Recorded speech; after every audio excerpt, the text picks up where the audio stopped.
She stands in her doorway and realizes she's been dead to them for years. She just didn't know it.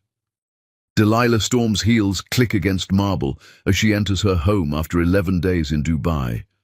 The deal closed at midnight their time, 4 in the afternoon hers.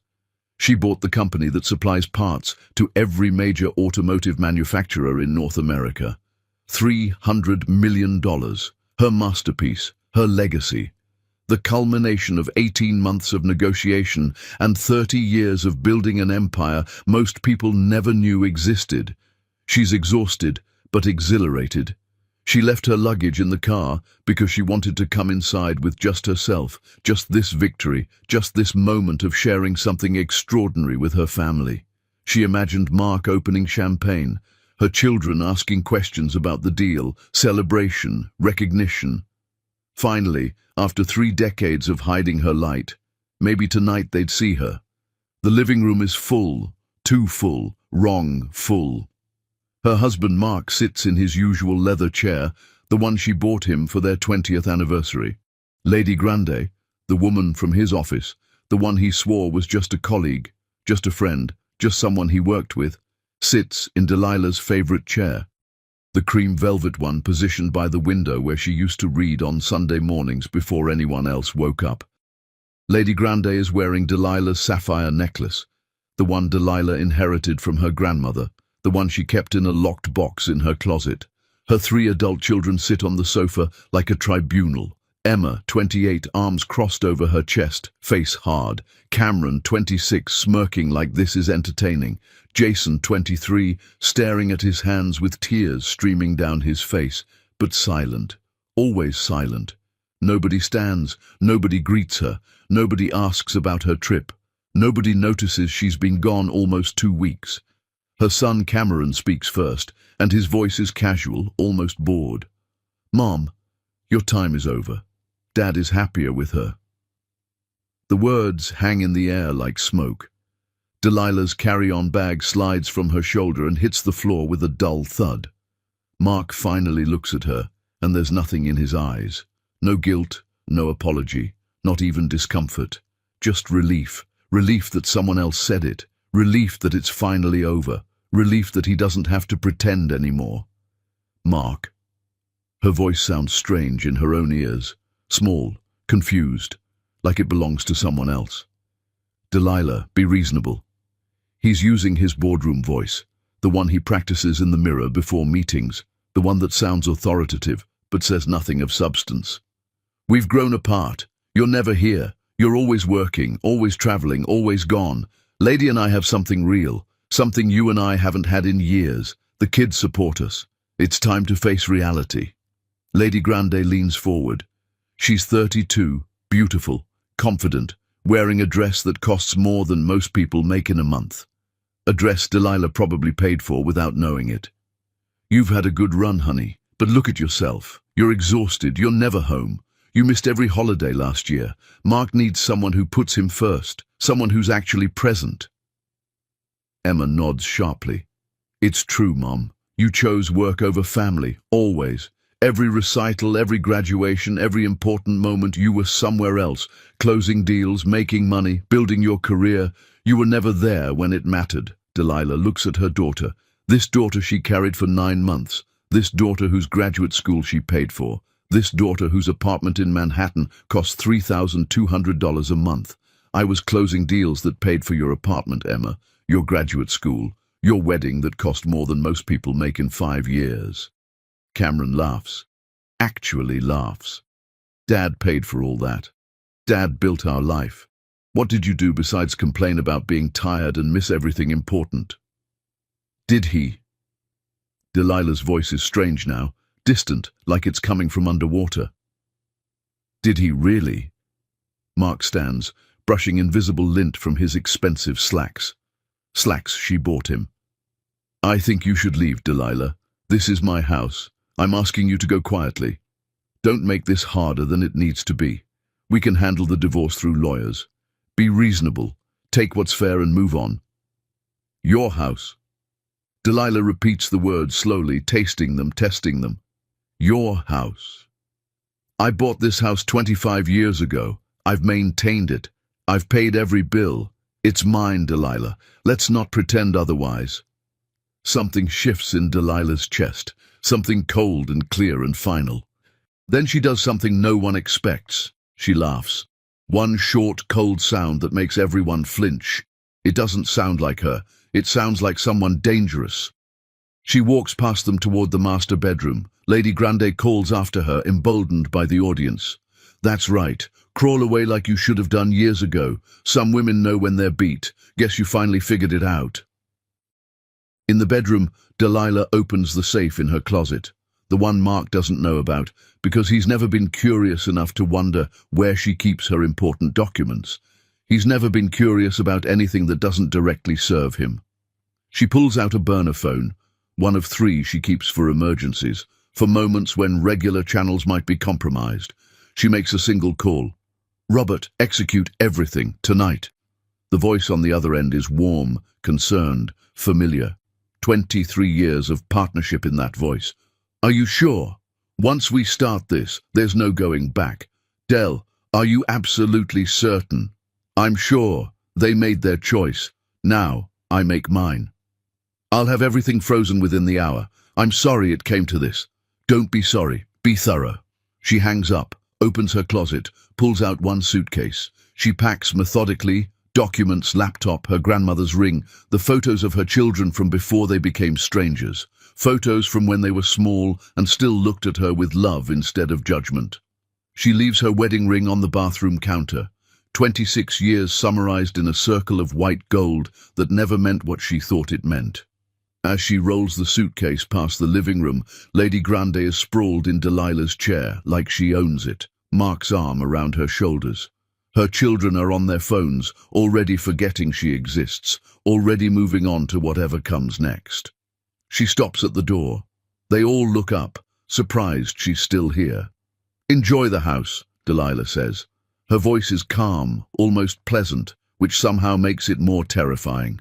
You have 72 hours before the foreclosure notice arrives. Mark laughs. It's a confident laugh. What are you talking about? Stop being dramatic. I bought this house. I own this house. You can't just... Delilah's smile is terrifying in its serenity. No, Mark. You never bought anything in your entire life. Not this house, not your car, not your career, not one single thing. You've been living in my world playing pretend, and I let you because I thought that's what love looked like. I was wrong. She opens the door. Mark's voice rises behind her. You can't do this. I have rights. I'll call my lawyer. Do that, Delilah says without turning around. Ask him about the prenuptial agreement you signed 26 years ago, the one you never read because you trusted me. Ask him how much you actually own. The answer might surprise you. The door closes behind her with a soft click. By the time she's in her car, her phone is buzzing with texts she doesn't read. By the time she's on the highway, Mark's credit card is declined at a liquor store where he's buying champagne to celebrate. By midnight, every account is frozen, every credit card rejected, every automatic payment reversed. Mark calls 47 times. She doesn't answer once. She's already somewhere else, already someone else. She's in a private jet heading to Manhattan, drinking champagne with a man her family has never met.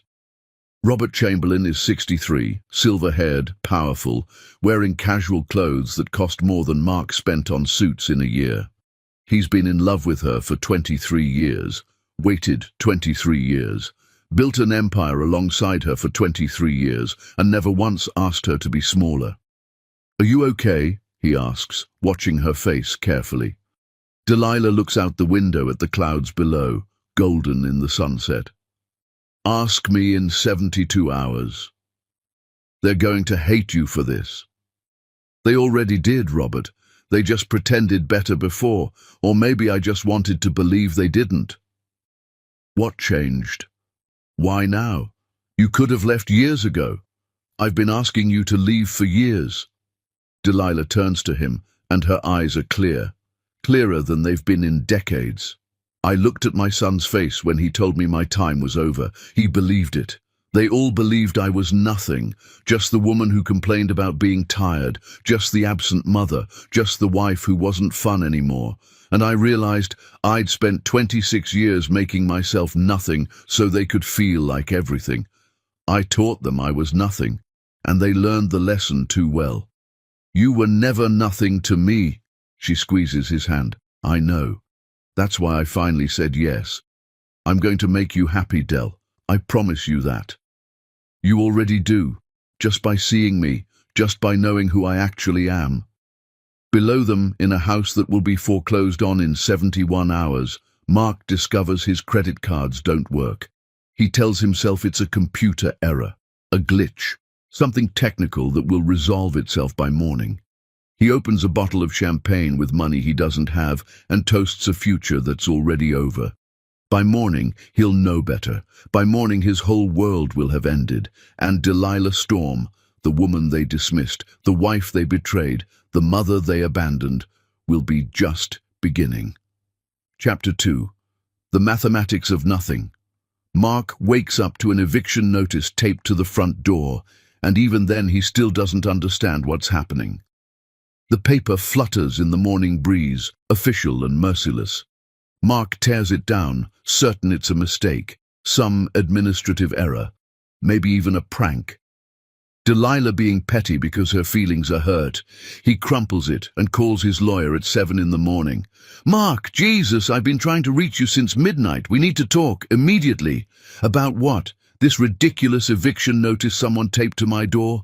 This is harassment. I want you to... Mark, stop. Listen to me. It's not ridiculous. You don't own that house. You never did. Mark's laugh is shaky, uncertain. That's insane. I've lived there 25 years. I bought that house before Cameron was born. The lawyer's sigh is heavy, exhausted. Your wife bought it, outright, in cash, before you married. The deed has always been in her name, only her name. I'm looking at it right now. That's impossible. I remember buying it. You remember your wife telling you she bought it. You remember moving in. You don't remember signing mortgage papers because there was no mortgage. Mark, she owned it free and clear before you ever met her.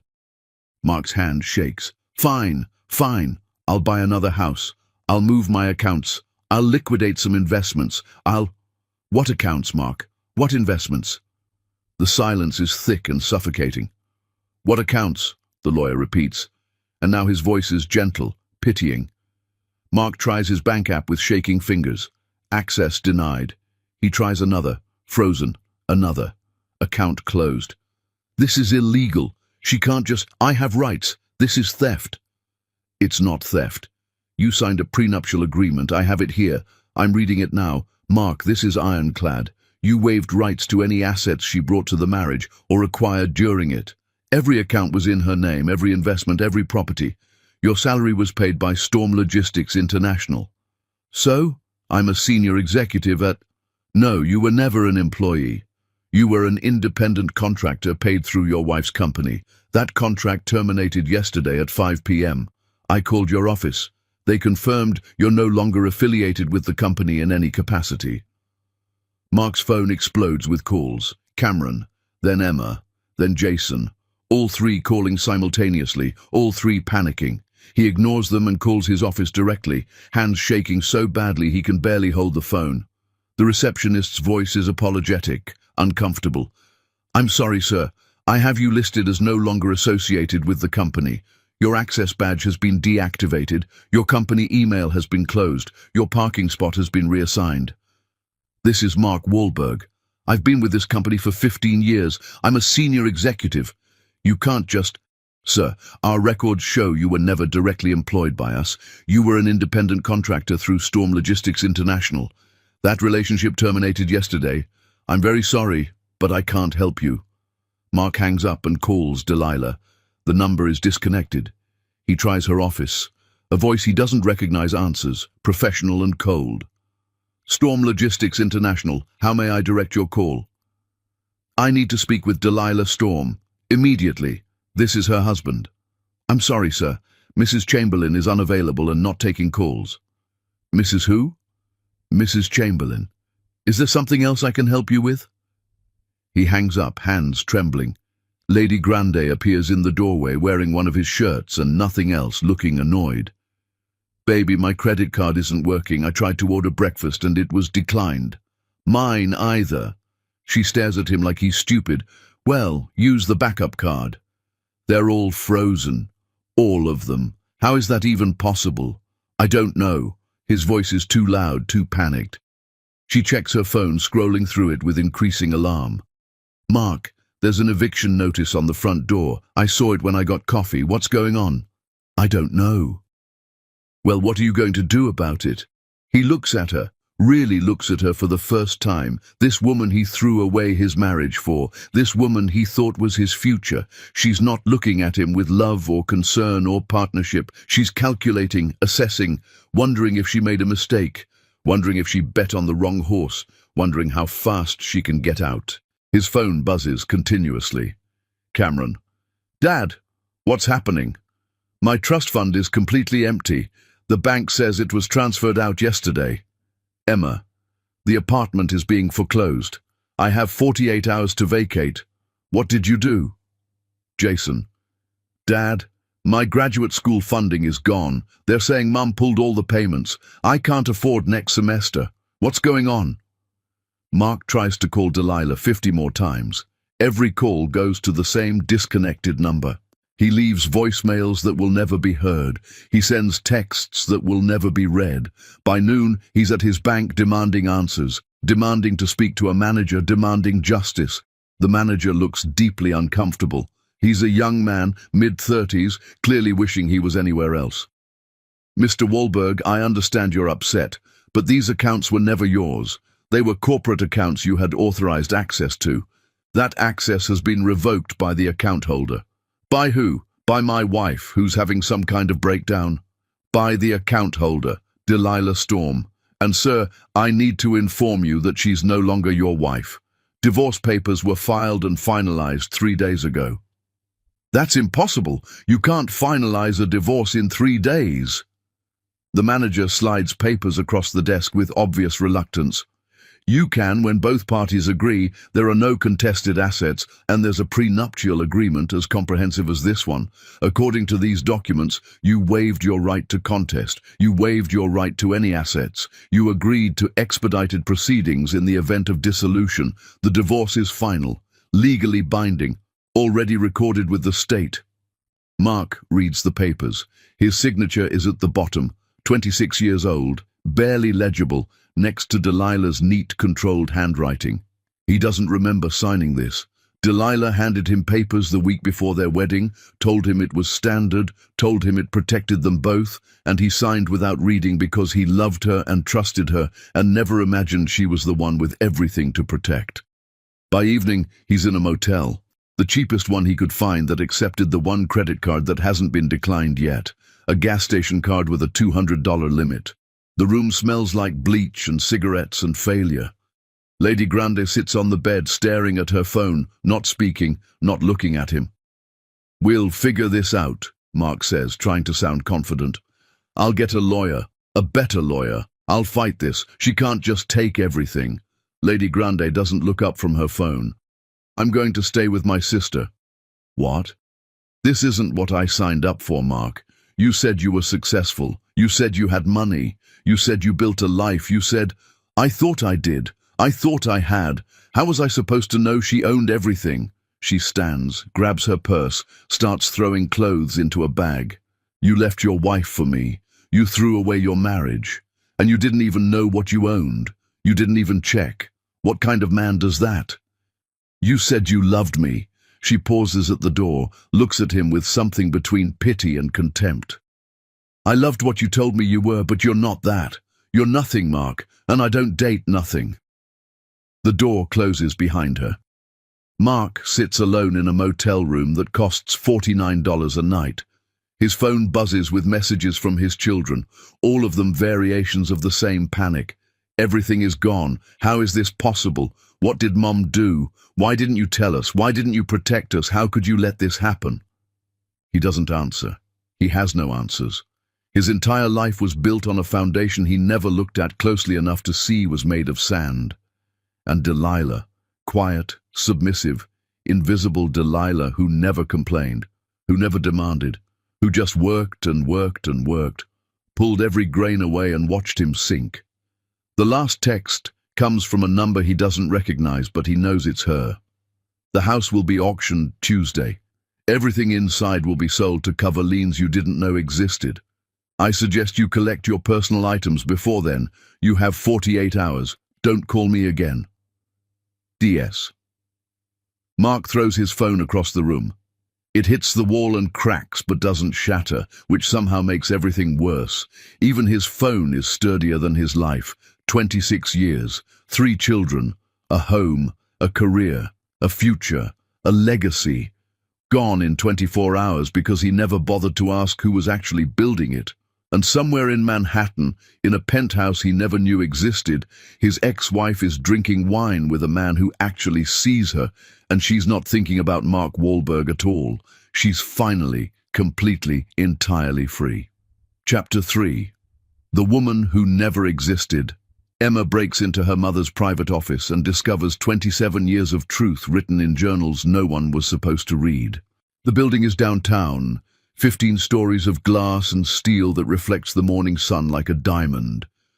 The directory in the lobby lists Storm Logistics International across 5 floors, floors 8 through 12. Emma stands in the marble lobby at 6 in the morning when security is changing shifts, when there's that brief window of chaos and inattention. She uses the emergency key her mother gave her years ago. She doesn't remember when exactly. Maybe she was 16, maybe younger. Delilah handed it to her in a card that said, "In case you ever need me and I'm not answering." Emma tucked it in her jewelry box and forgot about it. Never used it. Never needed it. Never thought her mother could offer her anything she actually wanted. The elevator takes her to the 10th floor. The hallway is quiet, expensive, intimidating. Thick carpet that swallows sound, recessed lighting, art on the walls that looks museum quality. The door marked Private D. Storm opens to her key. Inside is an office that makes Emma's breath catch in her throat. Floor-to-ceiling windows overlooking the entire city, the sunrise painting everything gold. A desk made of dark wood, mahogany maybe, or walnut, that probably costs more than Emma's car. Behind it, built-in shelves hold awards Emma has never seen, awards she didn't know existed. She walks closer, reading the inscriptions through tears that are already forming. International Businesswoman of the Year, 2018. Supply Chain Innovator Award, 2015. Top 50 Women in Logistics, 2012, 2014, 2016, 2019, 2021. There are more, so many more. Photos with world leaders. Emma recognizes a former president, 2 senators, a tech CEO famous enough to be a household name, the Prime Minister of Singapore. Her mother is in every photo looking confident, powerful, at ease in rooms full of power. A framed magazine cover catches her eye. Storm Logistics, the Invisible Empire, with her mother's face prominently featured. Another, Delilah Storm, the woman behind America's supply chain. A third, from an international publication, How One Woman Revolutionized Global Logistics While Everyone Credited Men. Emma's legs feel weak. She sits down hard in her mother's chair. Leather, expensive, worn in a way that speaks of thousands of hours spent here. The chair at home, the one Lady Grande sat in, was decorative. This chair is real. This is where her mother actually lived. On the desk are leather-bound journals, dated and numbered. 27 of them. Emma opens the first one with shaking hands. The handwriting is her mother's, but younger, more optimistic, rounder. Year 1. I met Mark today at Janet's party. He's charming, confident, easy with people in a way I've never been. He doesn't know I own 3 companies. He thinks I'm Janet's secretary. I should tell him the truth. But he looked so happy telling me about his dreams, his plans for the future. He wants to be important. He wants to build something. I think I can love him and let him feel important. I think I can make that work. Maybe I won't have to be alone. Emma's hands shake. She opens another journal 5 years later. Cameron's 5th birthday party. Mark took credit for the party again, told everyone he planned the whole thing. I smiled and nodded. and pretended I wasn't the one who spent weeks organizing every detail. Why do I do that? Why do I make myself smaller? I negotiated a $50 million deal yesterday. I'm on the cover of Forbes International, but I came home and pretended I'd spent the day shopping. Cameron asked why I'm never home. I wanted to tell him I'm building his future. I wanted to tell him I'm securing his life. I said nothing. What kind of mother says nothing? Another journal. Emma flips forward, reads entries at random, each one a knife. Beijing deal closed today. 3 years of negotiation. $200 million contract that will secure 800 American jobs. Came home exhausted and excited. Mark complained the wine wasn't chilled. Told me not to talk business nonsense at the dinner table because it makes me sound masculine and off-putting. Cameron laughed and agreed. Said I should try being more like his friend's mum who bakes cookies and doesn't talk about boring stuff. I went to bed and cried in the bathroom with the shower running so no one would hear. Emma's vision blurs. She keeps reading. Doctor's appointment today. Blood pressure dangerously high. 165/105. Doctor asked about stress. I lied and said Mark's job is demanding. Couldn't tell him I just finished negotiating a multi-continent supply chain contract while pretending to coordinate a PTA bake sale. He prescribed medication and told me to slow down. I wanted to laugh. If I slow down, everything collapses. They don't know they're standing on a foundation I built. If I stop building, they fall. More entries, more pain. Emma's graduation. I flew back from Tokyo early, arrived exhausted, sat in the back because I was late. Mark gave a speech about making sacrifices for family, and everyone applauded. Emma hugged him after and thanked him for always being there. She walked right past me, didn't even see me. I paid $165,000 for that degree. I'm invisible even to my own daughter. Another page. Emma can barely see through her tears now. Jason's soccer game. Final game of the season. Mark forbade me from going, said it was his thing with Jason, said I make everything about work. So I went in disguise, baseball cap, sunglasses, sat in the bleachers away from the other parents, watched my son score the winning goal, watched Mark take credit for coaching him. Jason doesn't know I was there, doesn't know I've been to every game this season, doesn't know I leave board meetings early to watch him from a distance. What kind of mother has to hide to watch her own child? Emma finds an entry from 10 years ago that makes her physically sick. Lost the baby today. Miscarriage at 16 weeks. I was in Singapore when it started. Called Mark crying, begging him to come, begging him to fly out and be with me. He said he'd already paid the entry fee for the golf tournament. Said it was a regional championship. Said he couldn't just walk away. I bled alone in a hotel room at the Raffles.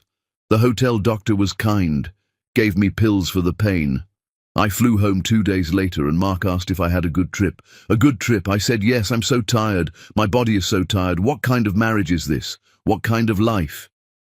Emma is sobbing now, her whole body shaking. She opens journal after journal. Every sacrifice documented in careful handwriting. Every time Mark took credit. Every business triumph hidden. Every achievement celebrated alone. Every birthday Emma missed while her mother was working 18-hour days to fund Emma's lifestyle. Another entry, this one with handwriting that looks shaky, written at 2 a.m. according to the timestamp. Emergency room tonight. Chest pains during the London negotiations. Thought I was having a heart attack. It was a panic attack. The ER doctor asked if I have support at home. I said yes. Lied again. Came home at 4 a.m. Mark didn't wake up.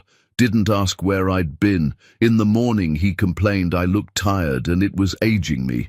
I'm 52 years old and my body is breaking down from carrying everyone.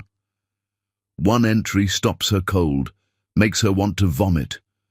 Emma called me embarrassing today at the restaurant. Said I'm too serious, not fun like other mums. Said I don't know how to relax. Said I'm always stressed and it's uncomfortable to be around. Said this in front of her friends. They all laughed. She said this while wearing a $400 dress I bought her with money from the Japanese manufacturing contract. She said this while living in an apartment I own. She said this while planning a wedding I'm funding. She said this and I absorbed it, like I absorb everything. I make myself a ghost so they can be real. Is this love, or is this cowardice? Am I teaching my own children to despise me? Emma finds another entry that destroys her. Thanksgiving. I worked all night finishing the Italian negotiations so I could be home for dinner. Arrived at 2 p.m., exhausted. Mark and the kids were already eating. Didn't wait. Emma said, "Mum finally decided to show up." Cameron said, "Better late than never, I guess." Mark said nothing, just kept eating. I sat down. Nobody asked about my trip. Nobody asked if I was okay. I served myself cold turkey and smiled and pretended my chest wasn't tight. Went to bed at 7 p.m. Could hear them laughing downstairs. Happier without me. She finds the final entry, dated 3 days before her mother came home to that terrible scene. Robert asked me again to leave.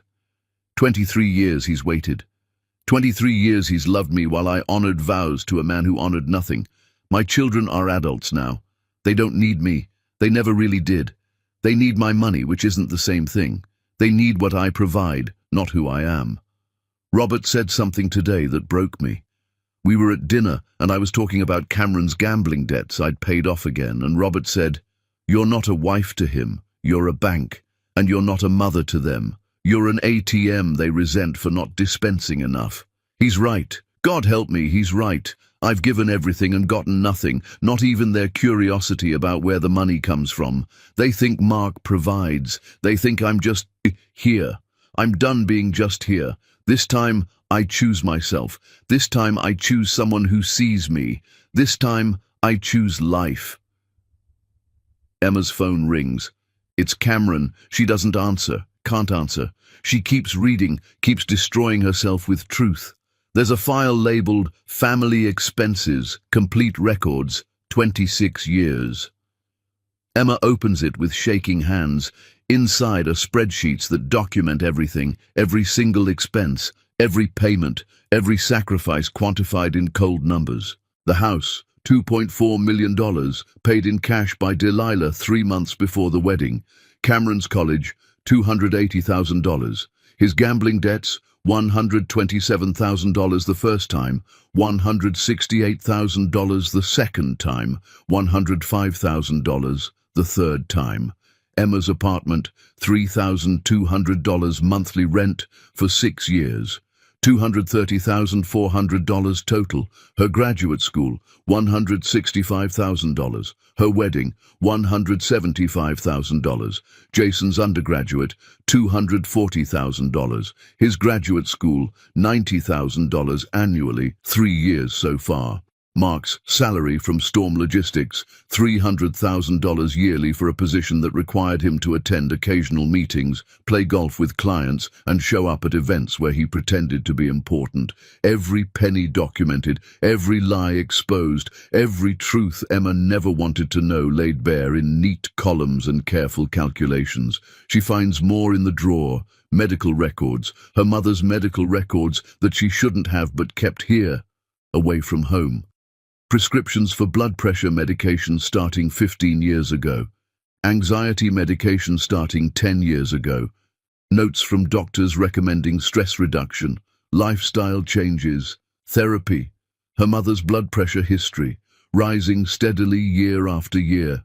130 over 85, then 140 over 92, then 155 over 98, then 165 over 105. Notes about chronic headaches, insomnia, stress-induced heart palpitations. A letter from a cardiologist dated 3 years ago. Mrs. Storm, your cardiovascular system is showing signs of chronic stress. If you don't make significant changes to reduce your stress load, you are at serious risk for cardiac events. Please consider the lifestyle modifications we discussed. Emma realizes with horror. Her mother's body was literally breaking down from the weight of carrying all of them, and none of them noticed. None of them asked if she was okay. She finds photographs in another drawer. Her mother with world leaders at economic summits, shaking hands with presidents and prime ministers. Her mother receiving awards on stages in front of thousands. Her mother cutting ribbons at factory openings while workers applaud. Her mother standing beside Robert Chamberlain at charity galas, business conferences, corporate events. In every photo with Robert, her mother is smiling, really smiling. The kind of smile that reaches the eyes and transforms a face. The kind of smile Emma never, ever saw at home. In the photos at home, the few that exist, her mother looks tired, strained, faded, like a ghost of herself. Here in her real life, she's vibrant, alive, powerful, beautiful. Emma's phone shows 47 missed calls. She ignores them all. She sits in her mother's chair, her mother's real chair, in her mother's real office, surrounded by her mother's real life, and calls the one number she found written in the latest journal. 3 rings. Then, hello? Her mother's voice, but different, stronger, colder, unfamiliar. Mum? Silence, long enough that Emma thinks she might hang up. Mum, I'm in your office. I found the journals. I found everything. Then you know. The voice is flat, emotionless. I know I never knew you at all. No, Emma, you never bothered to know me. There's a difference. The information was always available. You just never looked. I'm sorry. You're sorry you were wrong. You're sorry you lost your apartment and your trust fund. You're sorry your life is disrupted. You're not sorry for how you treated me. Those are different things. That's not true. I'm sorry I hurt you. You stood in my house 3 days ago. You watched your father's mistress wear my grandmother's necklace. You watched her sit in my chair. You watched him dismiss me. And you smirked, Emma. You actually smirked, like I was finally getting what I deserved for being absent, for working too much, for not being fun. Emma's throat is too tight to speak. You chose your side. You made that choice freely. You chose wrong. Now you live with it. Mom, please, don't call me again. The line goes dead. Emma sits in her mother's office surrounded by evidence of a woman she never knew existed, a titan who made herself invisible, a genius who played small so others could feel big, a mother who gave everything and got judgment in return, a woman whose body was literally breaking down from stress while her family complained she wasn't fun enough. Her phone rings again. It's Jason. She answers this time because she can't sit in silence anymore. Emma, did you know? His voice is wrecked.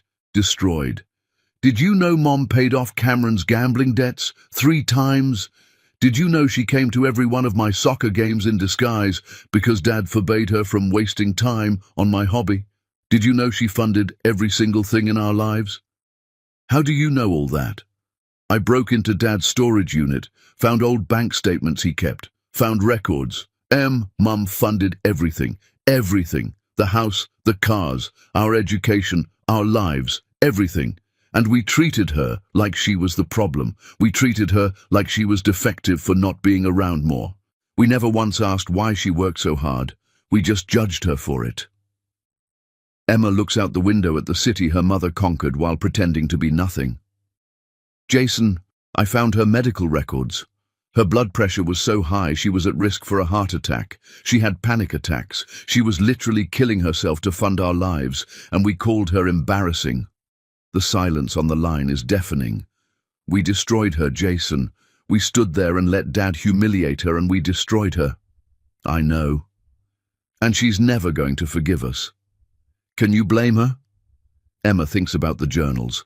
About 27 years of sacrifice documented in careful handwriting, about a woman who made herself small so her family could feel big, about a mother who gave everything, her health, her visibility, her identity, her happiness, and got nothing, not even curiosity about where it all came from. No, Emma whispers, I can't blame her at all. Chapter 4. The Real Husband. Delilah appears on national television, and the world learns the truth about the woman who built an empire while hiding behind a man who built nothing. The 60 Minutes interview is scheduled for Sunday night prime time. 15 million people will watch. Delilah sits across from the interviewer in a black Armani suit that fits perfectly, hair pulled back in a sleek bun, minimal jewelry, looking exactly like the executive she always was, but never got to be publicly. "Mrs. Chamberlain, thank you for sitting down with us. Thank you for having me. Let's address the elephant in the room immediately. Mrs. Chamberlain, you were married for 26 years to Mark Wahlberg. You divorced him 2 weeks ago, and you're already remarried to Robert Chamberlain, your business partner of 23 years. That's generated significant controversy." Delilah's expression doesn't change. "I married Robert 3 weeks ago. The divorce from Mark was finalized 2 weeks before that. So technically I wasn't remarried immediately. There was a gap. A gap of 1 week. Yes, that's still extraordinarily fast by any standard. It's efficient. The prenuptial agreement Mark and I signed before our marriage was comprehensive and clear.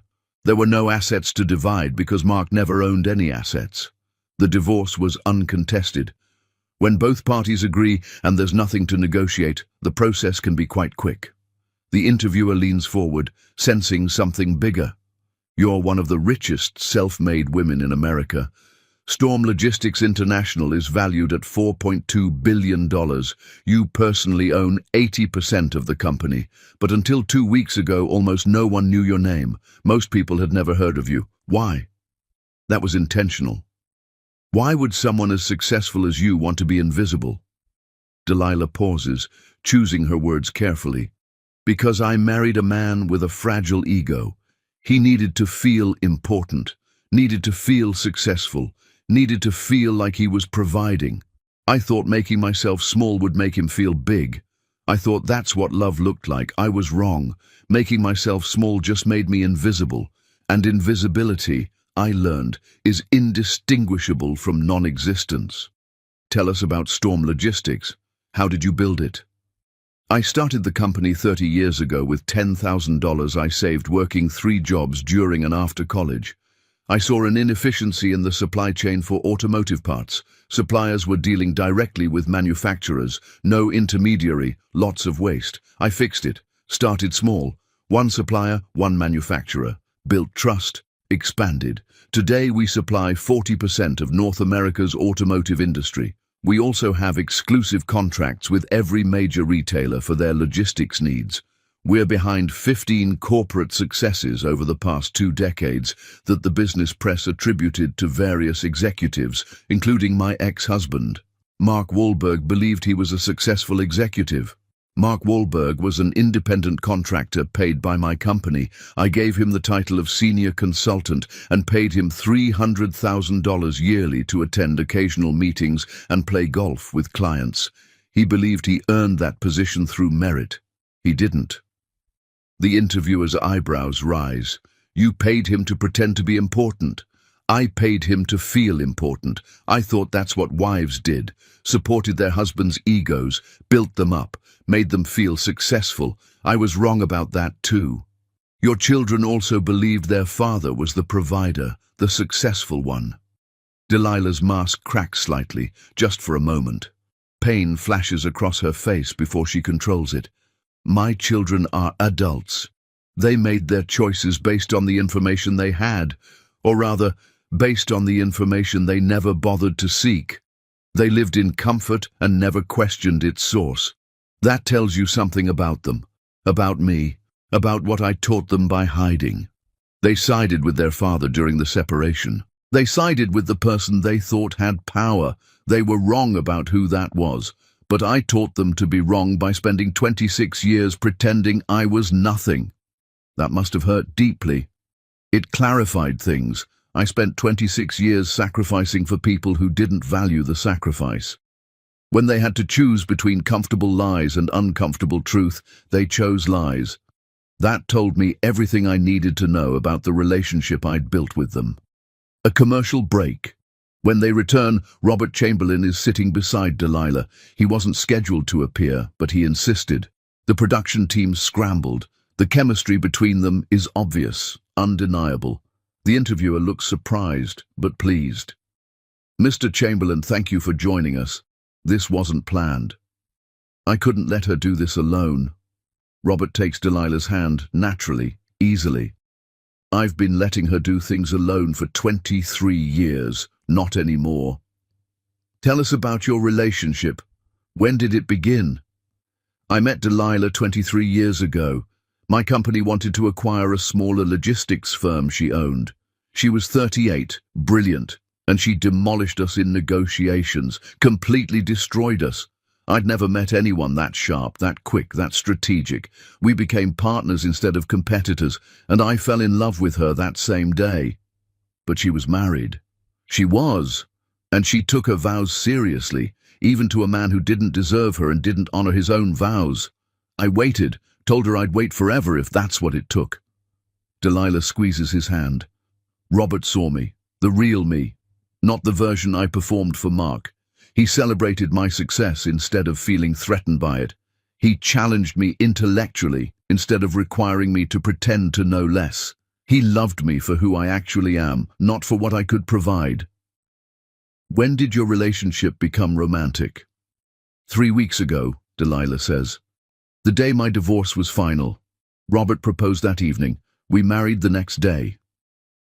Some people will say that's too fast, that you couldn't possibly have processed the end of a 26-year marriage that quickly. Robert laughs, and it's genuine. I waited 23 years. That's not fast. That's extraordinarily patient. Del was processing that marriage for years before it ended. By the time she left, she'd already mourned it. I just had to wait for her to be free. The interview continues. Delilah explains how she hid her success, how she funded her family's entire lifestyle while Mark took credit, how her children never questioned where the money came from, how she attended international business summits while claiming she was shopping, how she built an empire while pretending to be a housewife who couldn't quite manage domestic duties properly. The interviewer asks the question everyone watching wants answered. Why did you finally leave? What was the breaking point? Delilah's face hardens. I came home from closing the biggest deal of my career, $300 million, 30 years of work culminating in one perfect acquisition. I walked into my house and my family was waiting. My husband's mistress was wearing my jewelry, sitting in my chair, in my house. My children were there, standing with him, supporting him. And my son looked at me and said, "Mom, your time is over. Dad is happier with her." They dismissed me. After 26 years of funding their lives, building their futures, sacrificing my visibility so they could shine, they looked at me and dismissed me like I was nothing. What did you feel in that moment? Clarity. Complete, perfect clarity. I realized I'd been teaching them for 26 years that I was nothing, and they learned the lesson perfectly. What did you do? I walked away. I called Robert and told him to execute our contingency plan. We'd had one for years, just in case. Within 24 hours, Mark discovered he owned nothing. The house, the cars, the accounts, all mine. His job, my company, his children's trust funds, my money which I removed. I didn't take anything from them. I simply stopped giving. Some people will call that cruel. Delilah's smile is sharp. Some people will call it justice. I call it self-respect. I spent 26 years lighting myself on fire to keep them warm. The day I stopped burning, they called me cruel. That tells you everything about who they are and what they valued. The interview goes viral within an hour of airing. Mark watches from his motel room and throws a lamp through the TV screen. Cameron watches from his friend's couch and feels something he's never felt before. Shame. Real shame. Emma watches from a coffee shop and weeps into her hands. Jason watches from a library computer and finally fully understands what his mother sacrificed and what he threw away. Social media explodes. The hashtag Delilah Storm trends worldwide within 3 hours. Women share their own stories of being invisible, of funding lives while getting no credit, of making themselves small for men. Who made them feel smaller? The business world reacts with genuine shock. Storm Logistics was the invisible giant behind dozens of corporate successes. Delilah Storm was the genius everyone attributed to various men, consultants, executives, partners who took credit for her work. The emperor had no clothes, and the Empress had been there all along, running everything while everyone pretended not to see her. Mark's phone rings continuously with reporters requesting comment. He doesn't answer. What could he possibly say? That he really believed he was important, that he never thought to question how they afforded their lifestyle, that he took his wife's invisibility as confirmation of his superiority. There's nothing to say that doesn't make him look worse. His mother calls. She's seen the interview. Mark, I just learned that woman paid off our mortgage when your father lost his job. You never told me that. You let me think you were successful, that you were helping us when she was carrying all of you. I'm ashamed of you. Your father is ashamed of you. We raised you better than this. His friends, the ones from the golf club, the ones he bought drinks for with money he didn't earn, stop calling. His colleagues, the ones who thought he was successful, avoid his calls. Everyone who ever respected him now knows the truth.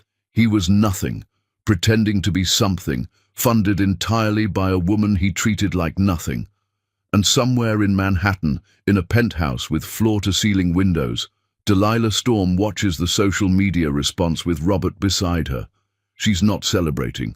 She's not gloating. She's just finally, completely, entirely visible. How does it feel? Robert asks. Strange, uncomfortable, right. Any regrets? Just one. I regret waiting so long. I regret teaching my children that being small was love. I regret every year I spent invisible. You're visible now. Yes, and I'm never going back to being small again. Chapter 5. The Son Who Broke First. Jason appears at his mother's penthouse at 4 a.m. in the rain, and she almost doesn't let him in. The doorman calls up, apologetic about the early hour. Mrs. Chamberlain, there's a young man in the lobby, says he's your son, Jason. Should I send him away? Robert looks at Delilah across the kitchen island, where they're having early morning coffee, comfortable in routine, happy in a way that still surprises her every morning. Your call. Tell him I'm not available. Robert touches her hand gently. Del. He made his choice, Robert. They all did. He's the one who was crying, in your house, when they ambushed you. Crying but silent. Tears without action are just water. The doorman calls back 5 minutes later. Mom, he's asking me to tell you he'll wait. He's sitting in the lobby. He looks rough, really rough. Delilah closes her eyes. Robert is watching her carefully. He knows her tells, knows when she's fighting herself. Send him up, she finally says. Robert opens the door when Jason knocks. Jason looks destroyed, soaked from rain despite the covered entrance, eyes red and swollen, wearing clothes he's clearly slept in. He's lost weight. He looks like he hasn't slept in days. I need to see my mother. Robert's voice is protective, almost proprietary. She doesn't want to see you. I know, but I can't sleep, I can't eat, I can't function, I can't live with what I did. Robert studies him, this boy who hurt the woman he loves. That sounds like your problem, not hers. It is my problem, but I need to tell her anyway, please. Robert disappears inside. Jason can hear low voices, a conversation he can't make out. 2 minutes pass, 3, 5. He's about to leave when Delilah appears in the doorway. She's wearing silk pajamas and a robe, hair down, no makeup, looking younger and happier than Jason has ever seen her. It's jarring. His mother, but not his mother. The same face, but completely different. She doesn't speak, just stands there looking at him. Mom, she holds up a hand. Don't call me that. You lost that privilege when you watched your father's mistress mock me in my own home and said nothing. Jason flinches like she slapped him. I was afraid. Delilah's laugh is bitter, cutting. Afraid of what? Your father? The man I paid to exist? The puppet I funded for 26 years? You were afraid of a man who owned nothing, who controlled nothing, who was nothing without me? That's what scared you? I was afraid of disrupting everything, of making it worse. So you chose your own comfort over my dignity. You watched me be humiliated and you prioritized your own discomfort over my humiliation. That's what you're telling me. Yes. The word is broken. Yes, I'm a coward. I've always been a coward. I watched him hurt you my whole life and I said nothing. The comments at dinner, the way he took credit for things you did, the disrespect, the casual cruelty. I saw all of it and I said nothing because I'm weak. You're not weak, Jason. You're complicit. There's a difference. Weak would be if you tried and failed. You didn't try. You just watched. Jason sinks against the wall, slides down until he's sitting on the floor in her hallway. Cameron doesn't see it. He's blind to Dad's flaws because he wants to be Dad. Emma follows Cameron because she always has. But I saw it. I saw you come home exhausted and Dad complain that dinner wasn't ready. I saw you miss my games and I never asked why. I saw you shrink yourself and I thought you were weak. I was wrong. You weren't weak. You were strong enough to carry all of us, and I'm so sorry. Delilah stares at him for a long moment. Come inside.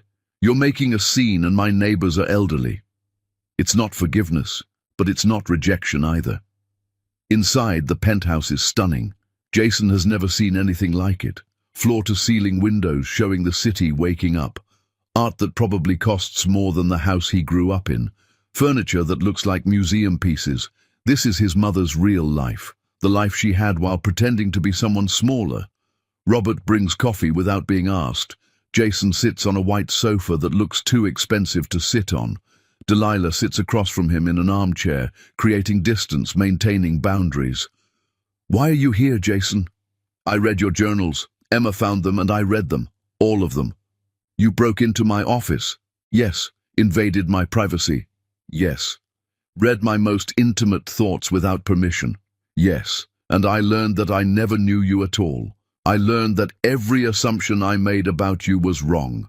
I learned that you built everything while we built nothing. I learned that you sacrificed everything and we gave nothing. I learned...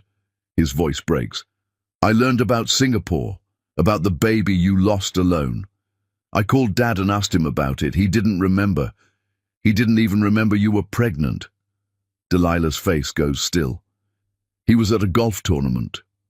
A regional championship, he said, like that mattered. Like that was more important than you bleeding and alone. How did you stay with him after that? I thought that's what love was. Enduring, forgiving, sacrificing. I was wrong. Love should never require you to endure cruelty. Jason sets down his coffee with shaking hands. I'm going to be better. I promise you that. I'm going to be someone you can respect. Don't promise me, Jason. Promises are easy. Show me. Prove it. Work for it. How? You'll work for one of my companies, bottom level, entry position. You'll earn every promotion. You'll learn what building actually means instead of just benefiting from what's built. And maybe, in a few years we can have a real conversation about being family again. Which company? I'll let you know. Now leave. Robert and I have plans. Jason stands, walks to the door, then turns back. Can I ask you something? You can ask. The journals. The one where you wrote about Dad saying you were embarrassing at that party because you talked about work. I remember that night. I remember thinking you should just let him talk, let him have the attention. I remember being embarrassed too, and now I know you were the one who just closed the deal he was taking credit for. I'm so sorry I didn't see it. You didn't see it because I taught you not to see it. I taught you I was nothing by acting like I was nothing. That's on me as much as you. Will you ever forgive us? Delilah considers this. Forgiveness isn't a destination, Jason. It's a direction. You can move toward it or away from it. Right now, you're moving toward it. Whether you get there depends on whether you keep moving. He nods and leaves. Delilah stands at the window watching the rain, watching the city wake up. Robert comes up behind her, wraps his arms around her waist. That was hard, he says. Everything worth doing is hard. Do you believe him, that he'll actually change? I believe he wants to change. People want to change all the time. Actually, changing requires staying uncomfortable long enough to become different. Most people can't do it. We'll see if Jason can. You're being very generous. I'm being fair. There's a difference. Generous would be letting him back in my life immediately. Fair is giving him the opportunity to earn it. What if he fails? Then he fails. And I'll know I gave him the chance and he chose not to take it. Either way, I'm at peace. Robert kisses her temple. You're extraordinary. I'm learning to be. For 26 years I thought being extraordinary meant hiding it. Now I'm learning that being extraordinary means owning it. Outside, Jason sits in his car in the rain, engine off. He calls his siblings. Cameron doesn't answer. Emma does. She let you in? Emma sounds shocked. Barely, for 10 minutes. Em, we have so much work to do. I know. She's never going to just forgive us. We have to earn it. I know. Are you ready to do that? I don't know, but I'm going to try. They hang up. Jason starts his car. He has work to do. Years of work, maybe a lifetime of work. But for the first time in his life, he's willing to actually do it. Chapter 6. The Mistress Learns to Work. Lady Grande shows up 8 months pregnant at Delilah's office, and what happens next will change both their lives. Security calls up, apologetic and uncomfortable. Mrs. Chamberlain, there's a woman in the lobby demanding to see you, says her name is Lady Grande and she's pregnant with your ex-husband's baby. Should I call the police? Robert's face darkens immediately. Tell them to remove her. Press charges if necessary. Delilah holds up a hand, curious despite herself. Send her up. Del, you don't have to see her. She helped destroy your marriage. My marriage destroyed itself. She was just there for the collapse. Send her up. This should be interesting. 5 minutes later, Lady Grande, 8 months pregnant, designer bag that's probably fake, confidence that's definitely fake, struts into Delilah's office like she's doing Delilah a favor by being here. Took you long enough to agree to see me. Delilah doesn't stand, doesn't offer a chair, just looks at her. You have 3 minutes. The baby's Mark's. He owes child support. Since he's completely broke, thanks to you by the way, you're going to pay it. Delilah slides a paper across her desk calmly. That's a DNA authorization form. Sign it and we'll establish paternity. Lady Grande's face changes. The confidence cracks. I don't need a test, I know who the father is. Then this conversation is over. Security will escort you out. Fine. Lady Grande grabs the paper, pen poised to sign, then stops. Her hand is shaking. What happens after the test? If the baby is Mark's, I'll establish a trust fund for the child. Not for you, for the child. $50,000 available at age 18. If the baby's not Mark's, you leave my office and never contact my family again. Lady Grande sets down the pen.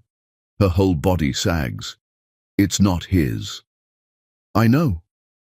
The silence is brutal. Lady Grande sinks into a chair, uninvited, suddenly looking much younger than 32, much more vulnerable. How did you know? Mark had a vasectomy 19 years ago, after Jason was born. He told me he was done having children. I paid for it. So, whose baby is it, really? The story spills out like water from a broken dam. Her real name is Angela Torres. She's 34, not 28. She has a pattern, a history. Target lonely married men, fake a pregnancy, or get pregnant by someone else. Extort money for silence or child support. Disappear to the next city. She's done this 7 times. She has a 15-year-old son named Dylan. She abandoned with her mother in Atlanta when he was 12 because motherhood was too hard and cramped her lifestyle. She's broke now. The real father, a bartender she slept with once in a blackout, wants nothing to do with her. She has nowhere to go. She thought Mark was her jackpot, her retirement plan. Instead, he was just another broke man pretending to be rich. Why Mark specifically? Delilah asks, genuinely curious now. He seemed rich, easy target, lonely. He complained about you constantly at the office, said you were cold, never home, didn't appreciate him. I thought if I gave him attention, made him feel important, I could get what I needed and move on. He wasn't rich. I was. I know that now. Learned it the hard way when he couldn't even afford a decent motel room. Delilah studies her. This woman who wore her grandmother's necklace. This woman who helped humiliate her in her own home. Looking at her now, Delilah doesn't feel rage. She feels something unexpected. Pity. This woman is broken, has been broken for a long time. I'm offering you a job. Angela's head snaps up. What? My foundation for single mothers. Entry-level position, minimum wage. You'll work registration, help with childcare, learn actual skills. You'll raise your baby with dignity instead of lies. Why would you possibly help me? I'm not helping you. I'm giving you one chance to help yourself. You have a baby coming. You have a teenage son you abandoned who deserves a mother. You have no skills, no education, no prospects, and a pattern of behavior that will eventually land you in prison. You can keep running cons until you end up arrested or worse, or you can do something real for the first time in your adult life. What's the catch? You reconnect with Dylan. I'll fund his entire college education if you complete 2 years of honest, consistent work at the foundation. You attend parenting classes. You show up every single day on time. You try, really genuinely try to become someone your children can respect. Angela stares in disbelief. I slept with your husband. Ex-husband, and he's not a prize worth winning. I wore your jewelry. I sat in your chair. I was cruel to you in your own home. Delilah's smile is cold. Yes, you were. And now you'll spend the next 2 years watching real single mothers struggle with grace and dignity while you learn what actual hard work looks like. Consider it penance. Consider it education. Consider it your one chance at becoming someone real. I don't understand you. You don't have to understand me. Do you accept or not? This offer expires when you leave this office, Angela thinks. She's never worked an honest job. Never been accountable to anyone, never helped anyone but herself, never stuck with anything hard, but she's also never been this scared, this broke, this alone, this close to rock bottom. I accept. Good. Report Monday at 8 a.m. The address is on this card. Be late once and you're fired. Call in sick without a doctor's note and you're fired. Show me the same work ethic you showed in running cons and you're fired. This is real work, Angela. It's boring, it's repetitive, it doesn't pay well, but it's honest. And honesty is something you've never tried. Angela stands, takes the card with shaking hands. Can I ask you something? Ask. Why aren't you angrier at me? Delilah leans back in her chair. I was married to Mark for 26 years. You lasted 3 weeks before he showed you who he really is. You're not the villain in my story. You're another one of his victims. The difference is I have the power to help you or not. I'm choosing to help. Don't make me regret it. Angela leaves. Robert appears from the side office where he was listening to everything. That was unexpected. She's not evil, Robert.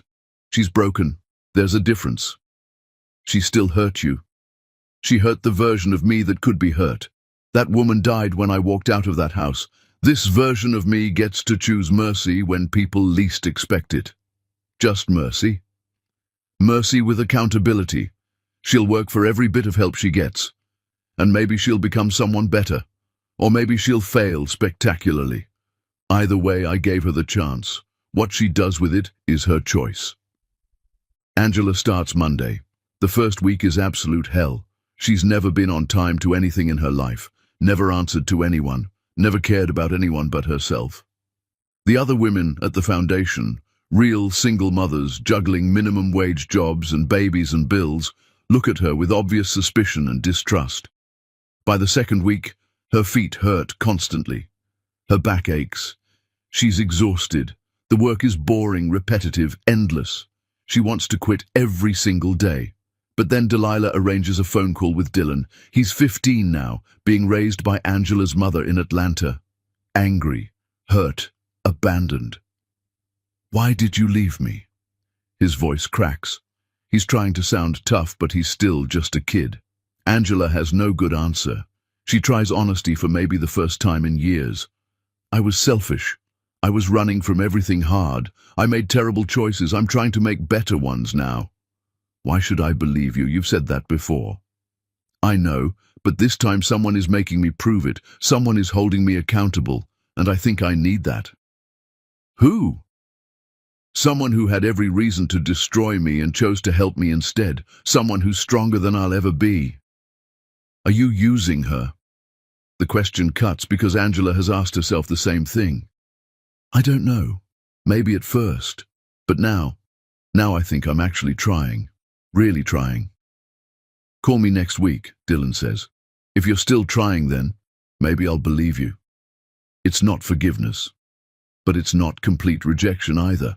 Angela works, really works, arrives early, stays late, learns from the women she used to look down on, helps with children she would have ignored before, changes slowly, painfully, reluctantly at first, and then with something like genuine effort. Mark hears about it somehow and calls her from his motel. She doesn't answer. He leaves voicemails, raging, accusing, calling her a traitor. Even his mistress chose Delilah over him. Even the woman who helped destroy his marriage now works for his ex-wife. But Angela doesn't think about Mark anymore. She thinks about her baby, about Dylan, about becoming someone who can look at herself in the mirror without flinching. 6 months in, she brings Dylan to meet Delilah. He's taller than Angela now, guarded, skeptical. Delilah takes them to lunch and talks to Dylan like he's an adult. Asks about school, about his interests, about his dreams. Your mother tells me you want to study engineering. Dylan nods warily. If I can afford it, you'll be able to afford it. Full scholarship to any state school when you graduate high school. That's my commitment to you if your mother keeps showing up. Dylan looks at Angela. Is she still showing up? Every day, Angela says quietly.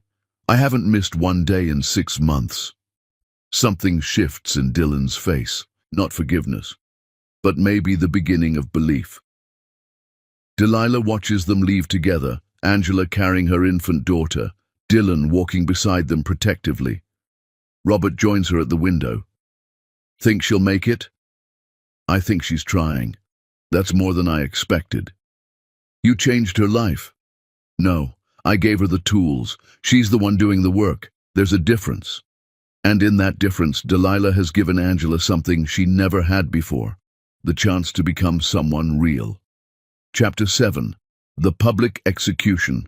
Mark crashes Delilah's company anniversary gala, drunk and screaming, and 50 million people will watch him destroy himself. Storm Logistics. International's 30th anniversary gala is the business event of the year. 800 guests fill the ballroom of the Mandarin Oriental. Every major business leader in North America, tech CEOs, manufacturing titans, logistics experts, politicians, press everywhere. Delilah enters in a crimson Valentino gown that fits like it was painted on, diamonds at her throat. Not her grandmother's necklace, she'll never wear that again after Lady Grande touched it. New diamonds, bigger, Robert's gift. She looks like power incarnate.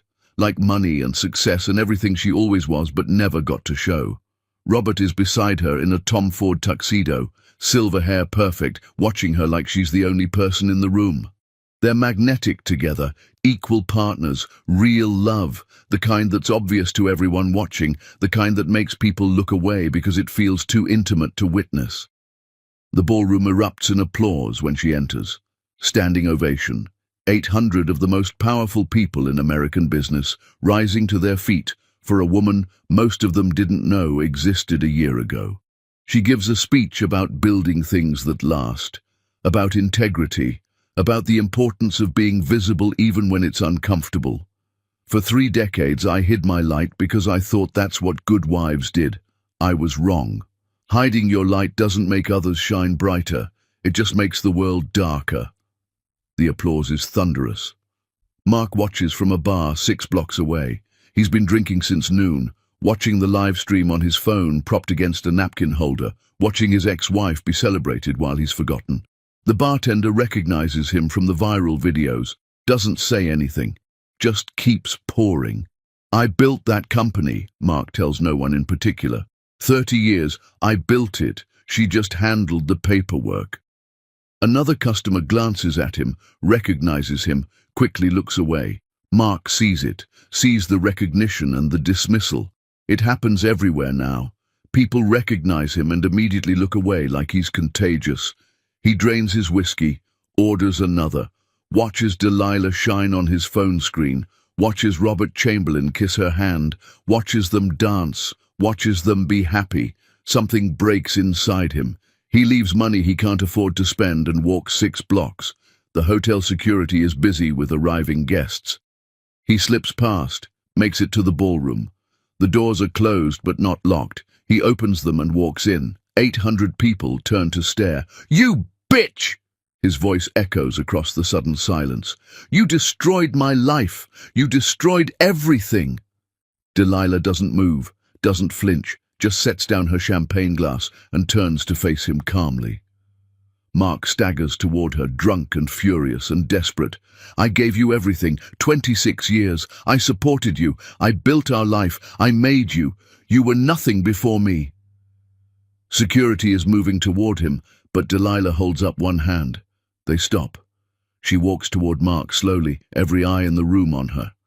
When she speaks, her voice is calm, clear, carries perfectly across the silent ballroom. "You supported me, Mark? You built our life? Let's test that. Name one bill you ever paid with money you actually earned yourself." "I'll wait." Mark stumbles, loses his train of thought. "I worked every day of our marriage. At a company I owned, in a position I created, with a salary I funded. You were my most expensive charity case, Mark. I paid you $300,000 a year to play executive and pretend you mattered." The crowd gasps. Phones are out. Everyone is recording. This will be everywhere by morning.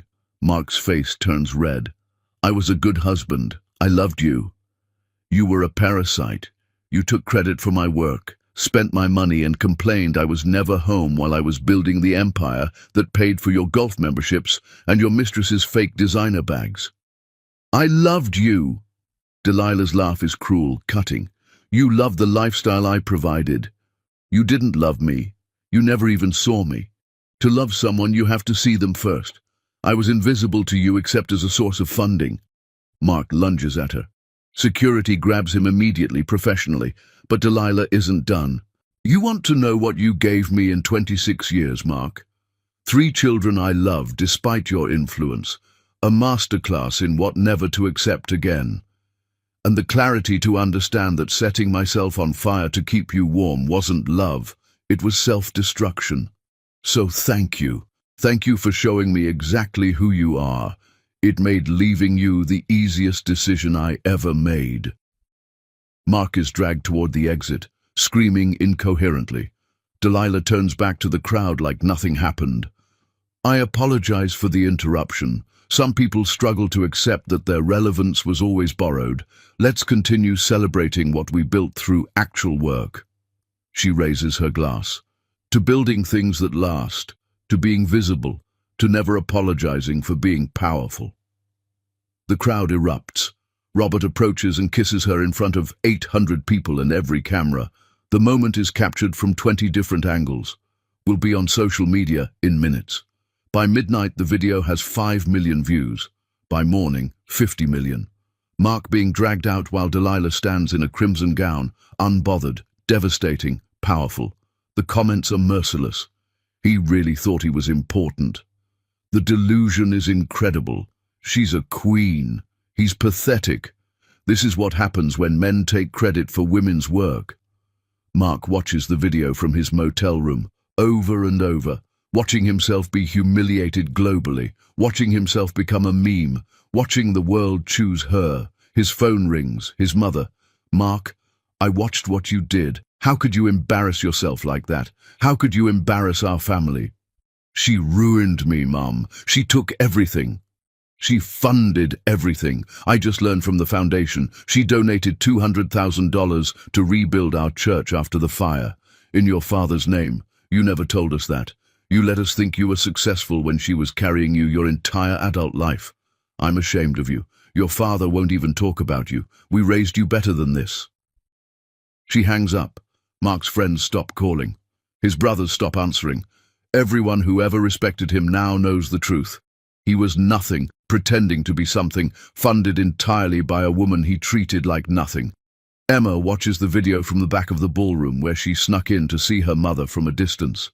She saw everything. Her mother in that crimson gown, powerful and free, with a man who clearly worships her. She watches her father be dragged out like trash. She thinks about the journals. about 26 years of making herself small, and she realizes her mother isn't being cruel, she's being honest, and honesty, after years of comfortable lies, looks like brutality to people who benefited from the lies. Cameron watches from his friend's couch. For the first time in his life, he feels genuine shame about his father. Shame that he defended him, shame that he didn't see the truth, shame that he became exactly like him. Jason watches from the foundation where he's been working 60-hour weeks learning logistics from the ground up. He's proud of his mother, proud she finally stopped apologizing for being powerful. Angela watches with the other foundation workers. One of them says, "That's our boss. She's incredible." Angela nods, thinking about who she was when she met Mark, who she was trying to con. She is. She saved my life. She thinks about Delilah showing her grace she didn't deserve, showing her what real power looks like. Not manipulation, not lies, not taking, just building something real and refusing to apologize for it. Mark sits alone in his motel room watching the video of his complete public humiliation on a loop.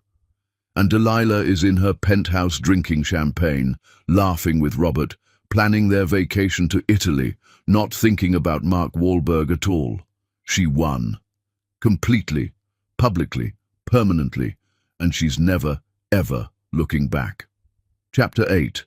The Daughter's Choice. Emma shows up on Thanksgiving carrying only a suitcase and the journals, and Delilah makes her wait at the door for 10 minutes before deciding. Cameron is with Mark in a cheap apartment on the outskirts of the city, still defending him, still insisting their mother is vindictive and overreacted. Jason has been living with Delilah and Robert for 4 months now, working brutal hours, learning logistics from literally the bottom. He started in the warehouse, is working his way up department by department. When Emma appears at the penthouse door at 8 in the morning on Thanksgiving, Jason answers. His face is hard when he sees her. "You don't get to just show up." "I know, but I need to see her." "She doesn't want to see you, Emma. You made your choice." "I was wrong, I was so wrong. Please, Jason." He studies his sister. She looks different, thinner, older. Her designer clothes are gone. She's wearing jeans and a Target sweater. Her hair is pulled back in a simple ponytail. No makeup, no jewelry. The transformation is startling. "Wait here." Jason goes inside. Delilah is in the kitchen cooking with Robert. Actually cooking, not catering. She's wearing an apron over casual clothes, laughing at something Robert said, looking relaxed and happy. This is what she looks like now. This is who she is when she's not performing for people who don't appreciate her. "Emma's at the door," Jason says. Delilah doesn't stop chopping vegetables. "Tell her to leave." "I think she's different, Mom." "Different how?" "I don't know exactly. But she looks broken. Really broken. And she's carrying your journals." Delilah sets down the knife. "She has no right to those." Robert touches her hand. "Technically, she broke into your office to steal them. But also she read them, all of them. And maybe that changed something." Jason came back the next day. It's been months since Emma made her choice. Maybe it took her longer to see the truth. Some people need more time. Delilah walks to the door. Emma is standing in the hallway holding a worn suitcase and a stack of leather journals, Delilah's journals from the office. All 27 of them. "Emma?" "Mum?" Emma's voice cracks immediately. "I brought your journals back. I shouldn't have taken them. I read them all. Every single page. Every word. I know what I did. I know who you are. And I'm so sorry." Delilah doesn't invite her in. Sorry doesn't change anything. "I know, but I needed to say it anyway. You needed to make yourself feel better about being wrong." Emma flinches but doesn't argue. "Maybe, probably, but I also needed you to know that I see you now, the real you, and I'm ashamed of who I was, ashamed of how I treated you, ashamed of what I said. You called me pathetic in front of your father's mistress. I was wrong. You stood there while she wore grandmother's necklace and said nothing. I was blind. No, Emma, you were comfortable. You benefited from my work and didn't want to acknowledge it because acknowledging it would mean admitting you were complicit in your father's lies. Emma's crying now, tears streaming down her face. You're right. You're completely right. I took everything and gave nothing. I judged you for working instead of understanding you were working for us. I'm sorry. I'm so sorry. I know it doesn't fix anything, but I'm sorry. Delilah studies her daughter, really looks at her. What do you want from me? I want to know you, not as the mother who funded my life, not as the ATM that occasionally disappointed me, as the person you actually are. That person doesn't need your approval anymore. I know. But maybe she'll let me earn a relationship anyway. Maybe she'll give me the chance to become someone worthy of knowing her. The silence stretches for a full minute. Finally, Delilah speaks. You'll volunteer at the foundation, 6 months minimum, full time. You'll work with Angela doing registration. You'll see what real struggle looks like. You'll help people who have nothing and still maintain dignity. You'll learn what building actually means when you don't have advantages handed to you. Okay. You'll live on your own. No money from me. You'll get a real job to pay rent. You'll understand what it means to actually work, to actually struggle, to actually earn things. Okay. And after 6 months, if you've shown up every single day, if you've done the work without complaint, if you've genuinely changed, then we'll talk about maybe rebuilding a relationship. Maybe. Emma nods through her tears. Can I ask you something? Ask. Do you hate me? Delilah's expression softens almost imperceptibly. No, I don't hate you. I'm disappointed in you. I'm angry at you. I'm hurt by your choices, but I don't hate you. Hate would be easier. Hate would be cleaner. This is messier. Can I come in, just for Thanksgiving? I promise I'll leave right after. I just want to see you be happy, just once. Delilah steps aside. Come in. But Emma, this isn't forgiveness. This is me giving you a chance to earn what you should have valued all along. Thanksgiving is strange and beautiful and awkward all at once. Delilah, Robert, Jason and Emma around a table that could seat 12. The food is incredible. The conversation is careful. Robert tells stories about Delilah in business negotiations that make everyone laugh, stories about her demolishing executives 3 times her size, about her brilliant strategic moves, about her refusing to be underestimated. Jason talks about what he's learning in logistics, how complicated it is, how brilliant his mother is for building this empire, how much respect he has for what she accomplished. Emma is quiet, watching her mother be happy. Really happy, genuinely, freely happy. You're different, Emma says finally. How so? Lighter. Like you've been carrying weight your whole life and finally put it down. Delilah smiles. That's exactly what it feels like. I never saw you smile like this before. You and Robert, the way you are together. Robert squeezes Delilah's hand. That's because I never required her to be less than she is. I loved her for being more, for being exactly herself. Emma looks at them, sees real love, real partnership, real happiness. Dad never loved you, did he? He loved what I provided, the lifestyle, the status, the money, but me, the actual person? No. I don't think he ever even tried to know me, and I enabled that by hiding who I was, and you stayed anyway. I stayed because I thought sacrifice was love, because I thought making myself small was noble, because I was afraid of being alone, because I thought I was nothing without someone to build up. Delilah looks at Robert. I'm not afraid anymore, and I know now I was never nothing. I was just making myself nothing. Emma's phone buzzes. Cameron calling. She ignores it. He's angry I'm here, Emma says. He's angry at everyone, Jason says. Called me a traitor last week for living here. Are we traitors? Emma asks. Delilah's answer is firm, clear. You're learning that loyalty isn't the same as complicity. Your father is a fraud who spent 26 years taking credit for work he didn't do. Being loyal to that isn't honorable, it's enabling. You're not betraying him. You're finally choosing truth over comfortable lies. After dinner, Emma helps clean up the dishwasher, the counters, the table. Simple domestic tasks that feel meaningful somehow. Working alongside her mother, actually helping instead of expecting to be served. Mom? Yes? I'm glad you left. I'm glad you chose yourself. I just wish I'd made it easier for you. I wish I'd chosen you. Delilah stops washing dishes and looks at her daughter. So do I, but you didn't. And we can't change that. We can only move forward from here. Can we move forward together? We'll see. Show up. Do the work. Prove you mean it. Then we'll talk.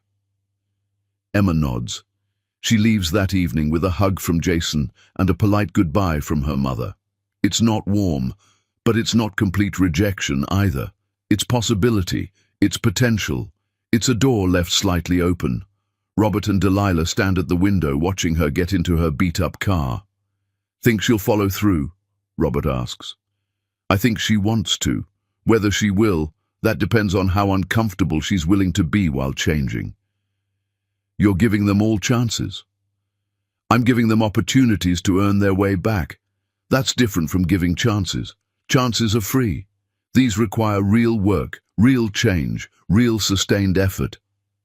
Robert kisses her temple. You're remarkable. I'm learning to be. For 26 years I thought being remarkable meant hiding it so others could feel good about themselves. Now I'm learning that being remarkable means owning it. It's uncomfortable, but it's honest. I love you. I know. That's the difference between you and Mark. You love me, the actual person I am.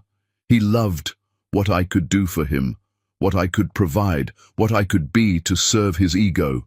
I'll never confuse those two things again. They go to bed in a penthouse Mark never knew existed, in a life Delilah built while he took credit, with love that's real instead of transactional. And Emma goes home to an apartment she can barely afford working 2 jobs. But she has journals that tell the truth, and she has a chance, one chance, to become someone worthy of her mother's respect. She starts at the foundation Monday, shows up 15 minutes early. It's a beginning. Chapter 9. The heir who kneels. Cameron appears at Christmas with the truth about why he defended Mark, and it's the hardest thing he's ever done. Emma and Jason are at the penthouse decorating a massive tree with Delilah and Robert. The past month has been good. Emma is working at the foundation, keeping her head down, learning. Jason is excelling in logistics, impressing supervisors who have no idea he's the owner's son. They're slowly rebuilding something real with their mother, slowly earning their way back. The doorman calls. Mrs. Chamberlain, Cameron Wahlberg is downstairs. Should I send him away? Emma and Jason freeze mid-decoration. Jason immediately says, yes, send him away. Delilah looks at Robert, who squeezes her hand. Your decision. She thinks for a long moment. Send him up. Mom, no. Jason's voice is firm. He's made his choice. He's still defending Dad. He called me last week and said we're betraying family. Then let him say it to my face. Let him explain himself. I want to hear what he has to say. 5 minutes later, Cameron enters. Emma gasps. He looks completely different. Destroyed. The arrogance is gone. The swagger is gone. He's lost weight. His clothes are cheap, off the rack. He's carrying nothing but a beaten-down expression and genuine fear in his eyes. He doesn't make excuses, doesn't attack, just sits on the couch across from his family and speaks. I defended Dad because I'm exactly like him. The words hit like a bomb. I took credit for group projects in college while other people did all the work. I got fired from my job 8 months ago for incompetence, and I've been lying about going to work every single day since then. I'd leave the apartment in a suit and sit in coffee shops pretending I had somewhere to be. My wife didn't leave me just because of the money. She left because she finally saw I'm a fraud. I brag about things I didn't earn. I take credit for things I didn't do. I'm a smaller, less successful version of Dad, and I always knew it. Deep down, I always knew. Delilah doesn't speak. Nobody speaks. Cameron continues, voice shaking. When you exposed Dad, you exposed me. Every lie you revealed about him was a lie I was also living. If Dad was wrong, then I was wrong, and I couldn't face that. So I defended him, because defending him meant defending myself, because if he could still be right somehow, then maybe I wasn't completely broken. So you chose comfortable lies over uncomfortable truth, Delilah says. Yes, every time, my whole life. You called me vindictive. You said I was cruel. You said I was punishing Dad for no reason. You weren't vindictive. You were honest. And honest felt like cruelty because I've been living lies for so long that truth looked like violence. Why are you here, Cameron? He takes a shaky breath. I've been working at a warehouse for 3 months, loading trucks, moving boxes, real work for the first time in my life. And Mom, I'm good at it. When I'm not pretending to be important, when I'm just doing actual work, I'm actually competent at something. I learned that from watching you. You just worked and built and never needed applause because the work itself mattered. I didn't need applause because I never got it. I know, and that was wrong. We should have seen you. We should have appreciated you. We should have asked how you did it all instead of judging you for not doing even more. But you didn't. No, we didn't. We took and never said thank you, never asked questions, never wondered. I'm so sorry. Delilah stands up. Why are you here, Cameron? What do you want? Money? Absolution? Permission to feel better about being a fraud? No. Cameron stands too, faces her. I want to work for you. Bottom level, your warehouse, employee housing, no special treatment. I want to earn my way back into your life the way Jason has been doing, the way Emma is trying to do. I want to prove I can change. Why would I possibly trust you? Because I'm not asking you to trust me. I'm asking you to let me prove I can become someone different. I'll work for however long it takes, a year, 5 years, 10 years, however long. And if you fail, if you quit, if you revert to the entitled fraud you've been your whole life, then I'm dead to you permanently. I understand that. I accept that. The room is silent. Emma watches her mother's face. Jason crosses his arms, openly skeptical. Robert stays neutral, letting Delilah decide. Finally, Delilah speaks. Her voice is cold, measured. You'll start Monday, warehouse labor, minimum wage. You'll live in employee housing, a small studio apartment, nothing fancy. You'll report to the warehouse supervisor. He won't know you're my son. If he finds out and treats you differently, better or worse, you'll tell me immediately. You'll do this for 1 full year before I even consider having a real conversation with you about being family again. I understand. Cameron, look at me. He meets her eyes. She's powerful, unbreakable, nothing like the mother he remembers, nothing like the woman he took for granted. I gave you everything. You stood against me. I built you a future. You threw it away for comfortable lies. You chose a fraud over someone who actually built something real. If you fail at this, if you quit, if you disappoint me one more time, you're done. Permanently. No second chances. No more opportunities. Done. Do you understand? I understand completely. Why do you think you can change? You've been this person your whole life. Why should I believe you're capable of becoming someone different? Cameron's voice breaks. Because I'm more afraid of staying this person than I am of the work it'll take to change. Because I see what you built and I see what Dad is, and I know which one I want to be more like. Because for the first time in my life, I'm more uncomfortable being a fraud than I would be doing actual hard work. Delilah studies him for a long moment. Then leave. I'll email you instructions on where to report Monday. Cameron stands. Can I ask you something? Ask. Do you believe I can actually change? Delilah's smile is sad, knowing. I believe you want to change right now. Whether you'll actually change depends on whether you're willing to stay uncomfortable long enough to become different. Most people aren't. Most people quit the moment the discomfort outweighs the shame. We'll see which kind you are. Cameron leaves. The door closes. Jason speaks first. He's going to fail. He's never done real work. He'll quit within a month. Probably, Delilah agrees. Then why give him the chance? Emma asks. Because he asked. Because he was honest about who he is for maybe the first time in his life. and because I want to be the kind of person who gives chances even when I don't believe they'll be taken. If he fails, that's on him. But I won't fail to give him the opportunity to try. Robert smiles. You're getting softer. I'm being fair. Fair and soft aren't the same thing. Soft would be letting him back into my life immediately. Fair is making him earn it over time with sustained effort. Christmas dinner is quiet. They talk about other things, but everyone is thinking about Cameron starting at the warehouse Monday, trying to become someone better, trying to escape the person he's always been. Emma thinks about her own journey, how hard it's been, how humbling, how necessary. She's learned more about herself in 6 months than in her entire life before. Jason thinks about the work he's done, the long hours, the learning, the way he's different now from who he was. Better, more honest, more real.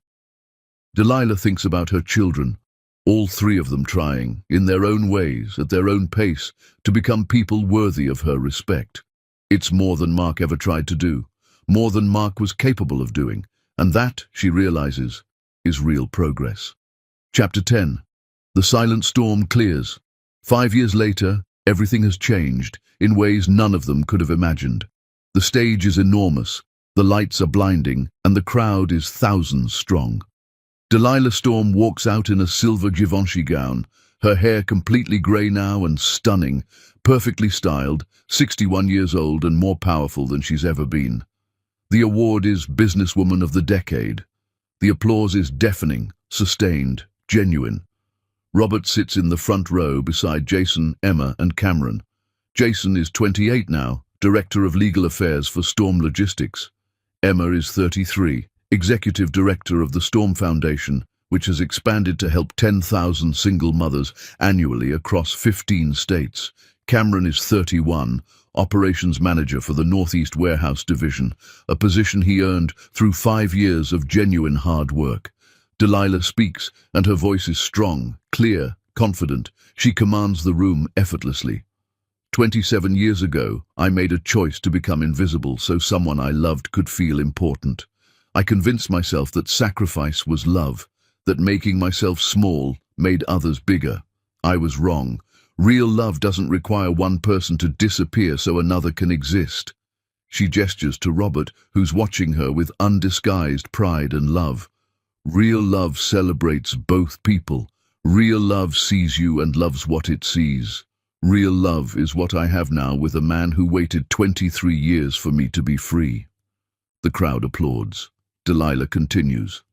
I spent decades building an empire while pretending I was nothing. I funded lives, created opportunities, changed entire industries while hiding behind a man who contributed nothing but ego and entitlement and endless criticism. The day I stopped hiding was the day I started living my actual life. She pauses, looking directly at her 3 children. I have 3 children.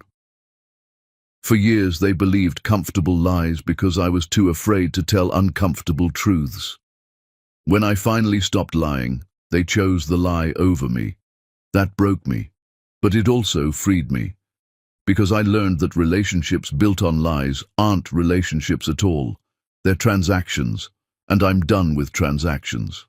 Emma wipes her eyes. Jason grips the armrest. Cameron stares at his hands, shame and pride warring on his face. My youngest son learned that real power comes from building, not from birth or luck. My daughter learned that privilege is responsibility, not entitlement. My oldest son learned that humility isn't weakness, it's the foundation of real strength. They're earning their way back into my life, slowly, painfully, honestly, and I'm letting them because change is possible. But I will never shrink myself again, not for them, not for anyone. The audience erupts in applause. After the ceremony, reporters swarm. One asks about Mark. Mrs. Chamberlain, your ex-husband is reportedly living in another state, working retail. Do you have anything to say to him? Delilah thinks for a moment. I hope he finds peace and self-awareness, but not with me. That chapter is permanently closed. Do you regret how you handled the divorce? Some critics have called your actions vindictive. Delilah's smile is sharp, but not cruel. I regret staying 26 years. I regret making myself small. I regret teaching my children that tolerating disrespect is what love looks like. I regret every day I spent invisible. But I regret nothing I did after I left. Walking away from abuse isn't cruelty, it's self-love. And self-love is something I had to learn late in life, but I'm not unlearning it ever again. Outside the venue, Angela appears with her 2 sons. Dylan is 20 now, a junior at Georgia Tech, studying industrial engineering. Her younger son, Marcus, is 5, happy and healthy and loved. She hugs Delilah tightly. "You saved my life." Delilah hugs her back.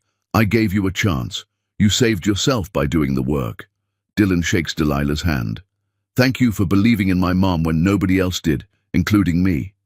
Your mom did the hard part. All I did was hold her accountable." Cameron stands nearby with his wife, not the woman who left him, but someone new, someone he met at the warehouse who loved him for who he was becoming, not who he pretended to be. She's 8 months pregnant with a daughter they're naming Delilah. Emma has started her own non-profit teaching wealthy children about wealth responsibility, about not taking privilege for granted, about understanding sacrifice. She's good at it. She's found purpose. Jason brings his boyfriend, an attorney he met through work. He's finally completely himself in a family that now chooses truth over comfort. Robert takes Delilah's hand as they walk to the car. "How does it feel?"